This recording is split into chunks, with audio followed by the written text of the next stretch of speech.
하나님께 영광을 돌립니다. 우리 박수를 하나님께. 확실히 찬양은 마지막에 소리가 좀 커야.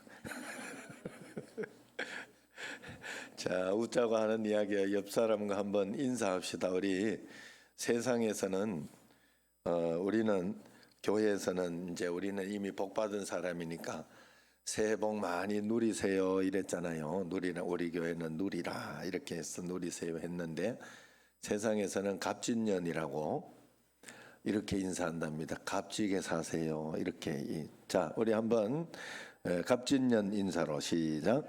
값지게 삽시다. 값어치 있게 살자 이 말이죠.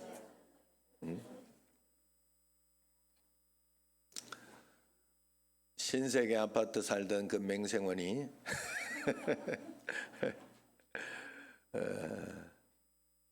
저 하늘나라를 갔어요. 죽었어요. 그래서 저승사자 손에 이끌려 재판관 앞에 갔다고 합니다. 그래, 재판관이 말합니다. 예수님 믿었는가? 그러니까 아니요. 거기 앞에 그 청신제일교회라고 그렇게 좋은 교회를 놔두고 왜 안 다녔나 하면서 이렇게 이야기를 하니까 유구무원 할 말이 없는 거예요. 자네는 지옥에 가야 되는데 마지막 소원이 있나? 한번 지옥 떨어지면 이제 들어올래야 들어올 수도 없네. 그러니까 맹세원이 한 가지 소원이 있습니다. 그래 뭐야? 평생 소주 마시고 기생충처럼 살다가 내가 지옥 가는 것은 당연하지만은 지금 가기에는 내가 생각해도 너무 억울합니다. 어릴 때 나는 농촌에서 농사 지으며 고생하다 논마지기 팔아가지고 서울에 올라와서 20년 전에 종로바닥에서 조그만 사업하다가 실패해서 인천 구월동에 와가 고생하다가 살만하니까 병이 걸려 이렇게 재판관이 앞에 섰습니다. 그러니 저를 다시 한 번만 저 세상에 보내주시되 이번에는 부도 없는 조그마한 중소기업 하나 주시고 클 필요도 없어 하나 조그마한 거 하나 주시고 양귀비 같은 색시 하나만 주시고 말썽 안 피우는 자식놈 두셋에다가 힘 좋고 노사분규 안 일으키는 종업원 몇 사람만 주십시오. 이렇게 걱정 근심 없이 몇 년만 살다가 내가 몇 년만 살다가 그때 예수님 잘 믿고 이제 다시 돌아오겠습니다 하고 그렇게 이야기를 했어요. 그랬더니 재판관이 깔깔거리면서 한참 웃더랍니다. 그러더니 야 이놈아 그런 자리 있으면 내가 가지 너 보내겠냐. 불교 말로 불교 용어로 인간 세상을 고해 고통의 바다 그렇게 이야기를 합니다. 여러분 인생 살면서 수고의 짐이 없던 때가 어디 있던가요? 나에게는 인생에 어떤 수고도 없다. 나는 재밌다 즐겁다 하고 그렇게 자신 있게 말할 수 있는 사람 누가 있나요? 아마도 아무도 없을 것입니다.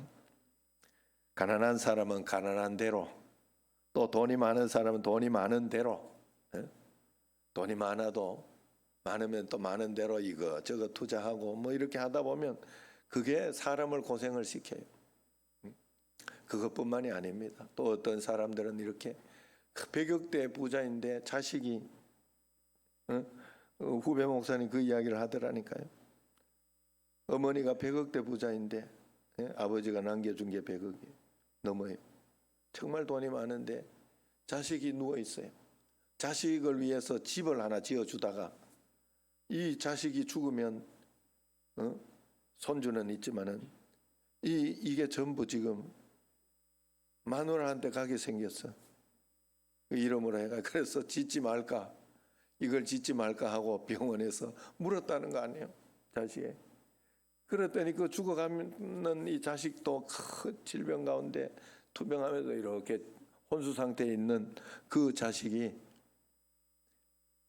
계속 지으라고 눈을 끔뻑이더랍니다. 그래가지고 이게 부모가 안 지을 수 없어 지금 짓고 있다. 마무리하고 집을. 그 이야기를 들었어요. 참 인생이 참 그렇구나. 여러분 참 그런 겁니다. 그래 누구나 힘겨운 고통의 짐을 지고 있죠. 공부하는 학생은 시험 때문에 힘들어. 시험만 없으면 이거 참 공부할 만하다. 목사도 그런 웃기는 소리 하잖아요. 이 새벽 기도만 없으면 목사 할 만한데 이런다고 하잖아요. 그러나 직장인은 직장인대로, 노인은 노인대로 연약함과 괴로움과 죽음의 짐이 있습니다. 인류 역사가 시작된 이래,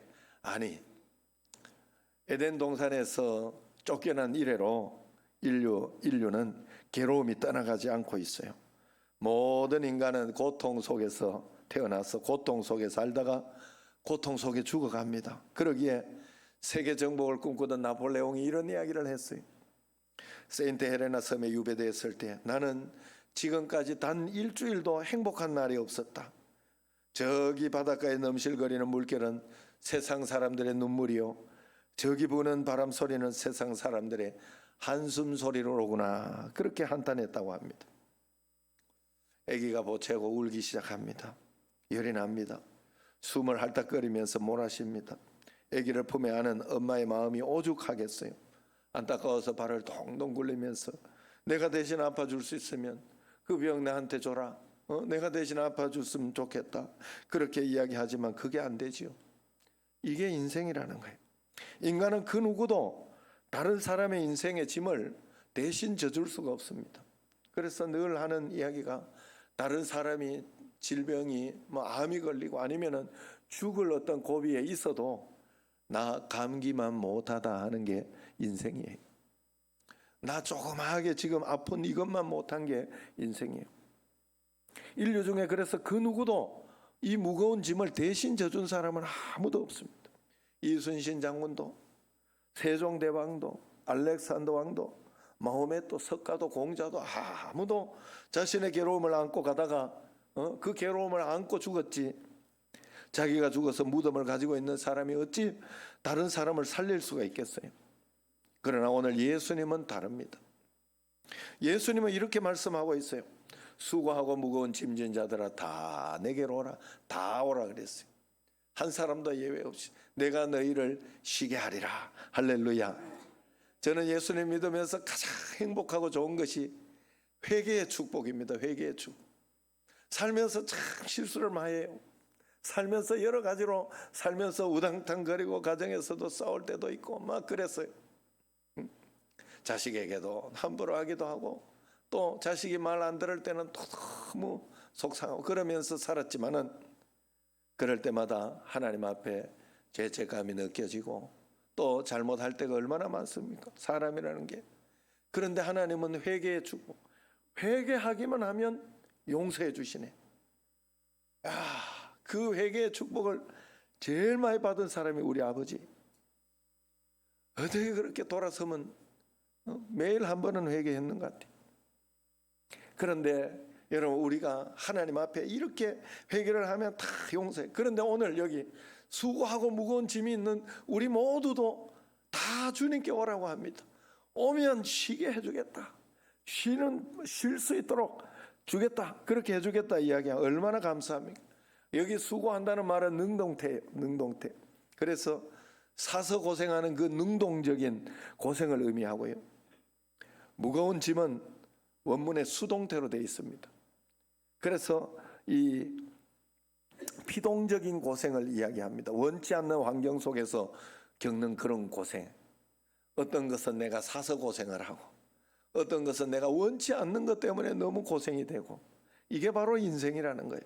그게 수고하고 무거운 짐이 이런 인생을 살고 있는 우리는 다 주님께로 오라는 거예요. 특별히 지금 우리가 살고 있는 이 시대 스피드 시대 아닙니까? LTE급이라고 5G급이라고 합니다. 남보다 좀 더 빨리 움직여야 살아남을 수 있다고 생각합니다. 정신없이 움직이는 경쟁 대열 속에 사람들은 한결같이 이렇게 피곤해 찌들어 살게 되는 거예요. 빨리빨리 문화 속에서 모든 것이 스피드와 인스턴트화 되고 있습니다. 그래서 라면도 보면 얼마나 많은지 1에서 10까지 다 있어요. 1. 일품 짜장면, 2. 이백락라면, 3. 삼양라면, 4. 사리곰탕면, 5. 오징어 짬뽕, 6. 육개장면, 7. 칠보면, 8. 팔도비빔면, 9. 구운면, 10. 열무비빔면. 하여튼 이름대로 다 있어요. 이런 인스턴트 스피드 문화는 과정, 그 과정이 주는 행복을, 과정이 주는 축복을 빼앗아가요. 사실 우리나라는 빨리빨리 문화 때문에 더 빠르지요. 사실은 저도 어제 저녁에 이렇게 그 저녁에 신청한 게 새벽 배송이 돼요. 새벽 배송. 또 오늘 아침에 어떤 거는 신청을 하면 저녁 배송이 되는 것도 참 대단한 나라에 살고 있죠. 그러니까 과정이 없어지는 거예요. 과정. 그런데 사실은 선진국 대열이나 이런 데를 많이 가보면요, 이 선진국에서, 이 미국에서, 아니면 일본에서, 아니면 이런 유럽에서 어떻게 이렇게 느리지? 하는 그런 걸 느낄 수 있어요. 가보면 뭐 하나 이렇게 고치려고 해서 A에서 신청하면 일주일 뒤에, 우리는 그래 놨다가만 난리 나죠. 예? 그 다음날 바로 서비스가 이렇게 오고 막 이래야 되는데, 예? 그 일주일 뒤에 오고, 또 뭐 인터넷 이런 거 고장 나도 금방 고쳐주지 않아요. 며칠씩은 기본적으로 며칠씩은 생각해야 돼요. 그래도 여유 있게 이렇게 하는 걸 보면 그게 바로 오히려 선진국이 아닐까 이런 생각을 합니다. 그래 여러분, 우리가 이 스피드 시대에 우리에게 주는 어떤 그런 것이 행복을 많이 빼앗아가요. 그래서 여유 있게 좋은 것을 보지 못하네. 오늘도 날이 흐리면 날이 흐린 대로 주는 어떤 그런 여유와 행복이 있어야 돼요. 우리가 날이 좋으면 날이 좋은 대로, 저도 이렇게 보면 요즘 좀 안 날립니다마는 연을 이렇게 날리다 보면 하늘이 그렇게 달라요. 어떨 때는 하늘이 구름이 많이 끼고, 어떨 때는 밝고, 어떨 때는 파랗고, 또 구름이 함께 이렇게 있을 때는 그렇게 가을 하늘, 막 이런 하늘은 참 이뻐요. 너무너무 이쁘고 좋죠. 보기가 좋죠. 어쨌든 그런 여유가 없어지는 거죠. 그래서 그것이 바로 스트레스로 온답니다. 그래서 이 현대사회를 스트레스 시대라고 이야기한다. 스트레스는 두려움, 불안, 공포심, 분노, 짜증을 유발시킨다고 그래요. 그리고 그것 때문에 고혈압, 심장마비, 갑상선, 위궤양, 당뇨, 간장질환 등 이것이 직접적인 원인이 된다고 그럽니다. 그러면 우리는 다 주님께 와야 돼요. 주님께 와서 참 쉼을 얻고 그것으로 힘을 얻으며 살아가야 우리에게는 이 세상을 살아갈 힘이 있고 능력이 있다 하는 것입니다.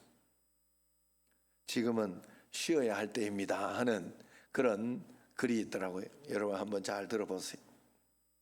방긋방긋 웃고 있는 아기를 보고도 마음이 밝아지지 않는다면 지금은 쉴 때입니다. 식구들 얼굴을 마주보고도 살짝 웃어주지 못한다면 지금은 쉴 때입니다. 내가 우리 성민이를 보고 자꾸 웃어줘야 되는데 인상만 쓰고 쉴 때입니다.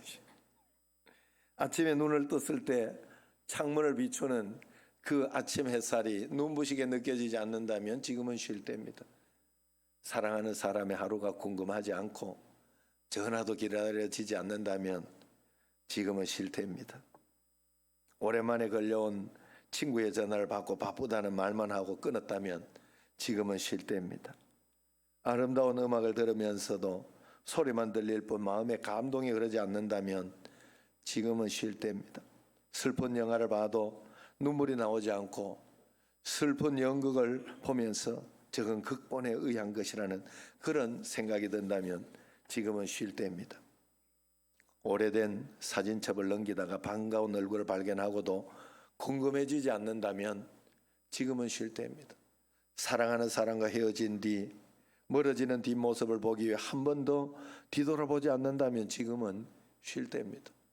아침과 저녁이 같고 맑은 날과 비 오는 날도 같고 산이나 바다에서 똑같은 느낌을 받는다면 지금은 쉴 때다. 당신은 그동안 참 많은 일을 했습니다. 그러나 가장 중요한 일 한 가지를 하지 않았습니다. 그것은 쉬는 일입니다. 안식을 이야기합니다. 이것은 진짜 말 그대로 그냥 쉬라는 소리가 아니에요. 그런 쉼을 이야기하는 게 아니에요. 마음속에 참 평안, 마음속에 있는 그 참쉼, 이것을 가지고 있느냐 하는 것이죠. 이걸 읽으면서 대부분의 사람들은 야, 지금 내가 쉬어야 될 때구나 이런 생각을 할 거예요. 저도 그런데 뭐 안 그러겠어요. 여기 안 걸리는 사람이 어디 있겠어요. 그러나 오늘 말씀 이렇게 보세요. 수고하고 무거운 짐진 자들아 다 내게로 오라. 내가 너희를 쉬게 하리라. 마태복음 11장 28절. 참 어떻게 이 말씀도 11장 28절이라 가지고 우리나라에서 11장이니까 일이잖아. 일 두 개. 11이 28, 28로 안아주리라 예수님께 그래 말씀했대요. 어떻게 말을 이렇게 잘 만들어내는지 몰라요. 예수님이 일일이 안아주려고 이 말씀을 주셨어요. 딱 맞는 말이에요. 하나님은 참 이것 하나도 이렇게 말씀을 이렇게 정확하게 해놨잖아요. 인간에게 수고라는 단어가 성경에 처음 쓰인 데가 어딘가 하면요, 창세기 3장 15절 이후에 선악과를 따먹고 하나님으로부터 쫓겨나는 상황 속에서, 에덴 동산에서 쫓겨나는 상황 속에서 처음으로 등장하네. 그러니까 에덴 동산에서는 수고와 슬픔이 없었다는 거예요.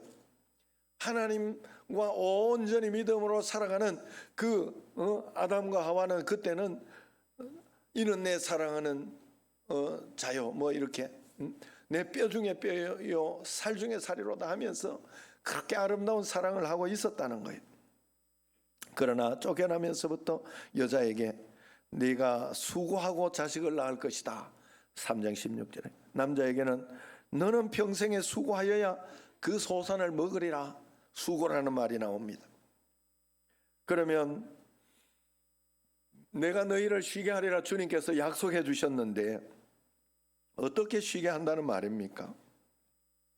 내가 해야 할 일들 모든 것 그거조차 예수님께 맡겨놓고 그냥 룰루랄라 나는 놀고 있으면 되느냐? 인생에 그러면 모든 짐이 교회만 왔다만 가면 다 내려놓게 되고 그렇게 되느냐? 교회 와서 찬송 열심히 하고 소리질러 기도하고 나면 모든 짐 다 벗겨져 있느냐? 그렇지 않잖아요. 오늘 본문이 말하는 것은 그런 뜻이 아닙니다. 이 말씀은 주님께로 와서 배우라는 뜻이에요. 배워서 살라는 뜻이에요. 수고와 짐을 다 벗어 던지라는 말이 아니고 주님께 있는 참심을 와서 짐을 벗어버리는 그 법을 배우고 그래서 참심을 누리라는 거예요. 그래서 29절 하반절에 나의 멍에를 메고 내게 배우라 합니다. 그리하면 너희 마음을 쉼을 얻으리니. 와서 배우면 나의 멍에를 쥐고 배우면 이야기합니다. 분명히 멍에를 메고 배우라 그랬어요. 십자가 지는 법을 배워 훈련하라는 뜻이죠. 또 말씀 순종하는 훈련을 하고 배우라는 뜻이죠. 그러면 참 쉼을 얻게 되고 참 평안을 얻게 된다는 뜻입니다. 유독 교회에서는 잘 배우려고 하지 않아요. 오래 다니면 잘 믿는 줄 알아요. 물론 그 오래 다니는 속에서 잘 믿는 게 나오는 건 맞습니다. 분명히 맞습니다. 그것까지 부정할 수는 없어요. 금방 뭐 이렇게 다 되지 않아요. 그래서 여러분 꼭 새신자, 초신자는 새신자, 초신자로 봐줘야 돼요. 절대로 그렇게 해야 되지. 열심히 있고 그런 어떤 욕심이 있고 이런 것 때문에 열심히 하는 그것 가지고 다 신앙이 좋다고 보면 안 돼요. 그래서 그런 것이긴 하지만 오래 다니다 보면 또 나쁜 것은 뭐가 있는가 하면 넘어진다는 거예요. 넘어진다는 거예요. 자기가 다 잘 믿는 줄 안다는 거예요. 그래서 연륜이 오히려 믿음을 오해하게 할 때가 많아요. 그러므로 예수님의 이 멍에를 메고 꼭 배워야 됩니다. 그러면 30절 말씀이 성취되는 거예요. 이는 내 멍에는 쉽고 내 짐은 가벼움이라 하시니라 그랬어요. 이 말씀은 예수님 안에 살면 인생이 재미있고 가볍고 행복해진다 하는 그런 뜻입니다. 똑같은 일을 해도 예수님의 멍에를 지고 하면 보람이 있고요, 똑같은 사람과 살아도 예수님 안에서 살면 행복하고 복되게 됩니다. 그러므로 주님 뜻대로 순종하여 살면 그 멍에가 쉽고 가벼워진다는 뜻이. 여러분, 이렇게 설명할 수 있어요. 탈무드에 보면 하나님이 천지 우주 만물을 창조하고 난 다음에 이렇게 안식일을 지내고 있는데 새들이 와서 항의 방문을 했다고 해요. 새들이. 그래, 하나님, 다른 동물들은 뭐 다리 4개도 주고 막 그렇게 하면 튼튼하게 해놓고 나는 이게 다리 2개, 세 다리, 이 세 다리가 뭡니까 이게? 이러면서 또 게다가 이 세 다리만 주신 게 아니라 무거운 짐까지 2개를 올려줬으니 이것까지 하려고 하면 이 세 다리 가지고 어떻게 내가 뛰어다니고 또 음식을 먹고 그렇게 하겠냐? 어떻게 이렇게 고생스럽게 힘들게 나를 지어놨냐고 그러면서 불평불만을 털어놓았어요. 그때 하나님께서 그렇게 이야기했다고 하죠. 네가 짐이라고 생각했던 그 거추장스러운 것을 한번 쫙 펴봐라. 그리고 열심히 한번 저어봐라. 그래서 쫙 펴서 저어봤더니 훨훨 하늘을 나는 거예요. 여러분, 내게 있는 고난이 내 삶의 짐이 될 수도 있고 날개가 될 수도 있는 거예요. 그렇다면 힘들다, 조금만 힘들면 사역 내려놓고 싶지요. 저도 그런데 오죽하겠어요. 그러나 이것을 속칭 세 다리 인생이라 하는 거예요. 그 짐이라고 생각했던 것을 활짝 펴고 저어보면 내 인생이 하늘로 훨훨 날아오르는 것을 알게 될 것이다 하는 거예요. 그러므로 수고하고 무거운 짐진 인생들아, 나의 멍에를 메고 내게 배우라 이야기를 합니다. 나의 멍에를 메고 내게 배우라. 예수님의 멍에에는 예배, 기도, 말씀에 대한 부담이 멍에라고 할 수 있어요. 예배의 멍에, 기도의 멍에, 말씀의 멍에라고 할 수 있어요. 주님의 멍에를 내가 맬 때 주님의 능력이 나타나는 것이고, 그걸 가지고 그 멍에를 가지고 잘 지는 법을 배워야 돼요. 인생의 힘든 짐일수록 좋은 멍에가 필요하지 않습니까? 멍에가 없으면 아무리 힘센 황소라고 하더라도 수레 하나, 빈 수레 하나 끌지 못합니다. 아파서. 그러나 좋은 멍에를 메고 가면은 아무리 무거운 짐이라고 해도 쉽고 가볍게 끌고 갈 수 있는 거예요. 부부간에도 그래서 멍에가 서로 잘 맞아야 행복하게 되는 겁니다. 그래서 좋은 멍에를 가지고 친구 간에도 멍에가 잘 맞아야 평안할 수 있어요. 직장 생활도 사업에도 멍에가 잘 맞아야 그게 복이 됩니다. 그런데 이 멍에는 주님 손에 의해서 만들어져야 하는 멍에인 것이, 오늘 여러분의 모든 수고를 주님께 다 가지고 오시기를 바랍니다. 늘 말씀드리지만은 내가 주님께 수고롭게 예배를 드리면서 수고롭게 말씀을 읽고 말씀대로 순종하는 치열한 삶을 주님 앞에 말씀대로 예배자로서 그렇게 치열하게 살아가면 여러분 인생 가운데 잘 맞는 멍에를 메고 행복하고 복된 삶을 살아갈 수가 있어요. 그러나 여러분의 인생의 멍에를 벗기 위해서 예배의 멍에 어떤 그런 것들을 벗고 세상 가운데 애를 쓰고 노력하고 그러면서 세상의 멍에를 지려고 애를 쓰고 노력하면 예배의 짐이 가벼워지고 말씀의 짐이 가벼워지고 기도의 짐이 가벼워진다면 그만큼 인생의 짐은 무거워질 것입니다. 여러분, 다른 곳에 찾으시면 안 됩니다. 절대로. 오직 주님께로 모든 것을 가지고 오면 반드시 쉼을 얻을 수 있어요. 여러분, 정말로 하나님 앞에 이 억지로라도 이 멍에를 잘 지시고 거기에서 말씀 가운데로 꼭 배우십시오. 꼭 말씀 가운데로. 여러분, 제가 늘 여러분들이 말씀드리는 게 있지 않습니까? 예수님이 우리와 함께 계셔요. 예수님이 함께 있는 것이 복이 맞아요, 틀려요? 맞지요? 복이에요. 예수님이 우리와 함께 계신 것이, 하나님은 그 복만 주셨어요. 예수님만 주셨어요, 우리에게. 그런데 그것이 나에게 진짜 복이 되기 위해서는 어떤 사람 목사에게는 더 큰 복이 되기도 하고, 어떤 금방 예수님 믿는 사람의 덜 복이 되기도 하고 그래요. 왜? 믿음이 달라서 그래요. 그래서 여러분, 예수님이 함께 있는 것이 복이 아니에요. 안 믿는 사람에게도 계셔요. 온 우주 만물을 통치하고 계시고 온 우주 만물 가운데 영으로 계시기 때문에 그래요. 예수님을 믿는 믿음으로 주님 앞에 예수님이 함께 계심을 내가 지금 믿어질 때 복이 되는 거예요. 그래서 주님이 계시지 하고 믿음으로 살아갈 때, 주님이 계신데 내가 이렇게 하면 안 되지 하고 살아가는 게 복이란 말이에요. 거기까지 내가 멍에를 지고 예배, 말씀, 기도에 멍에를 질 때 그 말씀 가운데 하나님 앞에 배워내야 되는 게 있어요. 말씀 가운데 순종해야 할 것이 있어야 돼요. 그러면서 주님 앞에 나가면 반드시 하나님께서는 참심을 주시고 평강을 주시고 행복을 주시고 복을 분명히 주시는 거예요. 다른 곳에 찾으면 안 됩니다. 여러분, 지금까지 얼마나 수고가 많습니까? 앞으로도 죽기 전까지는 아마도 여러분들이 수고를 많이 해야 될 것입니다. 그 짐이 있어. 그러나 여러분들이 행복하고 가볍게 갈 방법이 있어요. 그게 바로 주님 앞에 나와서 주님의 멍에를 메고 배우는 거예요. 십자가 훈련을 하는 거예요, 주님 앞에. 그러면 하나님께서 내가 고통 가운데 행복하구나 하는 것을 분명히 줄 것입니다. 제가 한 가지 분명히 기억나는 게 있어요.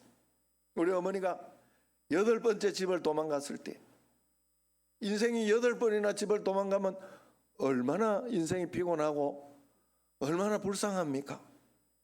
그런데 제가 거기에 가서 이렇게 한번 봤어요. 그때 어머니가 제 자취방에 와 있을 때, 학교 갔다가 집에 내가 이렇게 갔는데 어머니가 굉장히 기뻐하면서 행복해하면서 영준아 여기 와서 봐라 이래. 뭘 보라고 하는가 알죠? 여러분, 내가 이거 한 10번은 이야기했죠? 못 들은 분이 있어요. 저 모습 못 들은 분이 있기 때문에 다시 이야기합니다. 뭐 때문에 행복해하는가 하면 찬송가를 보면서 받은 복을 세어보아라 하는 거예요. 받은 복을 세어봐라. 이걸 봐라. 이거 찬송을 부르다가 큰 은혜를 받은 거예요. 내가 지금 하나님께 받은 복이 이렇게 많은데, 이렇게 축복이 있네. 아니, 내가 이 진짜 어린 마음에 진짜 도망나 쫓겨나 있는 인생이, 진짜 도망가서 피해 있는 인생이 뭐가 행복하다고, 받은 복을 받은 복이 있다고 받은 복을 세보라. 주님 앞에 가면 그 복이 생각나는 거예요. 하나님이 그때 그래서 그 옛날 이야기를 제가 다 듣지 못했어요. 그런데 지금 한 번씩 가끔, 그래서 지금 사실 우리 어머니를 찾아서 오는 그 이모 집 딸들이 있어요. 그분들이 우리 어머니만 보면 눈물을 흘려요. 왜냐하면 아기를 안고 도망가 가지고 그 집에 있던 것을 늘 기억하기 때문에 그래요. 그런데 그때 하나님께서 도망가고 그렇게 할 때도 하나님께서 정말로 어디에 끌려가 가지고 정말 그렇게 살 수도 있는데, 하나님이 기가 막히게 하나님이 사람을 붙여줘 가지고 집을 찾게 해주고 보내주고, 그 사람은 또 그 보내주면서 본인은 밤에 이 12시 넘으면 통금 걸리는 거기 걸려가지고 가시고, 이런 일들을 하나님이 해줬던 거예요. 그런 것들을 다 기억하면서 가니까 받은 복이 너무나 넘치는 것을 알게 되는 거예요. 여러분, 주님 앞에 가면 아무리 고통스러운 삶을 살아도 하나님께서 그때 은혜를 주시기 때문에 고생이 아닌 거예요. 고생이어도 은혜를 받으면 그건 축복인 거예요. 하나님 앞에서 그런 삶을 살아내더라 이 말이에요. 여러분, 그러므로 오직 예수 안에 수고하는 인생, 오직 예수 안에 해답이 있는 줄로 믿습니다. 주님 안에 해답을 찾고 주님과 함께 행복한 삶을 살아내는 여러분과 저가 되기를 주의 이름으로 축원합니다. 기도하겠습니다. 하나님 아버지요, 이 땅은 수고해야 된다. 범죄한 이후 이 세상의 모든 사람은 수고하여 열매를 맺고 수고하여 자식을 낳을 것이라 했습니다. 이 땅의 모든 것들이 그 수고로 점철되어 있지만은 예수님께서는 다시 이야기하시기를 내게로 와서 멍에를 메고 배우라 했습니다. 그러면 참 쉼을 얻고 행복을 얻을 수 있다고 이야기했으니 주님 안에서 그 행복을 다 찾아 누리는 저희들이 되게 하여 주옵소서. 예수님 이름으로 감사하며 기도드립니다. 아멘.